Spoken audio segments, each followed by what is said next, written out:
Members of the U.S. Coast Guard don't think twice about taking a dip. They're out here training twice a week, and on this bone-chilling day, they invite me to tag along. I was the guinea pig for this exercise. Are you out here by yourself? As my rescuer pulled me out of the water. But what if the Coast Guard isn't around and you have to get out on your own? Even for the experts, it's tricky. Very easier said than done. We recommend people carry either 2 screwdrivers or 2 ice picks with them. And that's my next test, hoisting myself out with ice picks. You don't get far without them because there's nothing to grip on slippery ice. Once I'm out, I'm told to roll away from the edge so the ice doesn't break any further. The ice is dangerous. It's unpredictable. You don't know what it's going to do. You don't know how thick it is. You just have to be smart if you're going to do any type of recreation or anything on the ice. Rescuers never know when they'll get the call for a fallen fisherman or submerged snowmobiler.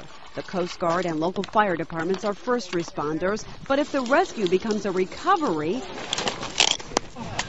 divers with scuba gear are called in. Even in the dead of winter, they're training too. So far, we have not had a call for anyone through the ice this year. On a day like today with the wind chill below 0, you would last only a matter of minutes if you were in this water unprotected. That's why rescuers wear suits like these, which can keep them in the water for over an hour. Well, we try to get all the training we can get so it isn't as dangerous. Hypothermia is a serious concern. So is communication. Underwater video shows how poor the visibility can be. These divers have radios inside their equipment so they can talk to each other. They're also attached to a safety line on the surface. One of the biggest things is you always want to stay tethered, just because of the fact if you would come loose, it's very difficult to see the hole from underwater.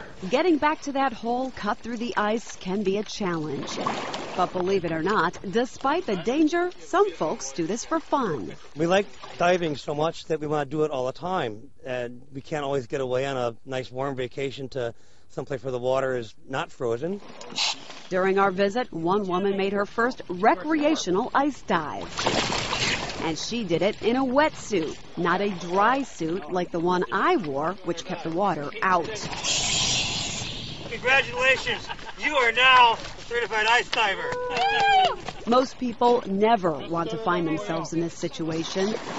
But if you ever do, the most important thing to remember is to stay calm. The best thing to do is try to hold on to the ice if you can. If you can't pull yourself out, curl into a fetal position while hanging onto the ice. That will protect your vital organs as long as possible until rescuers arrive.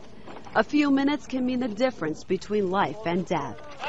It's why these heroes brave the elements to train for tragedy. Kathy Orris, Fox 6 News.